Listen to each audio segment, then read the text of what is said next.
sunana Muhammad Amola ana ce mini Gurmu. Muhammad, ka zo da shirinka, ka zo da kayan waƙoƙinka. Ko za ka gaya mana yaushe ka fara waƙa? Waka dai na dade da na fara da fi 94 shekarar 1994 insha Allah yanzu shekara 20 da wani abu dai masha Allah to kamar yanzu zuwan ka anan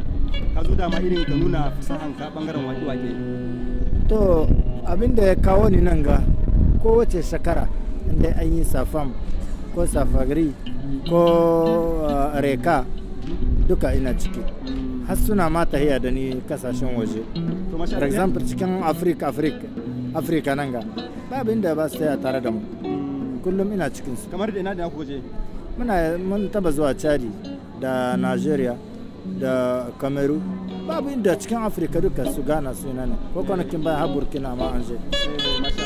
kamar bangaren wake-wake wani kuka yi mai da ma hankali wake ko kiɗa ko duka biyun kuke yi a duka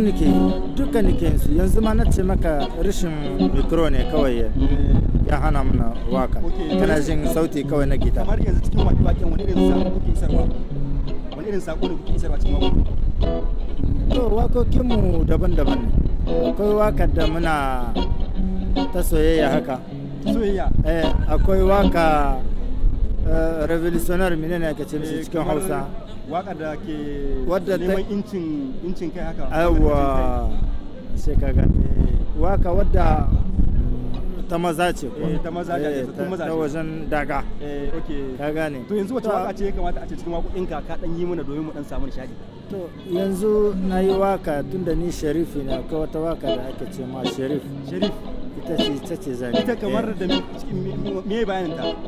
kaman tana bayanin kaman mahassada wanda ba su son ka mahassada wanda ba su son ka ina yi musu waka su daina Allah shi yake ba kowa da inda Allah ya sa shi da hanya da yi mishi Allah da ya ba kowa na shi to masha Allah kenan yanzu zamu saurari waƙan mahassada amma duka da buzanci ne ko da buzanci ne me ya taken ta kamar kamin ka sa kiɗa kamar ya me ake faɗi zidadama kaman hawaye na suna zuba zidadama sai mu saurari zidadama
ما شاء الله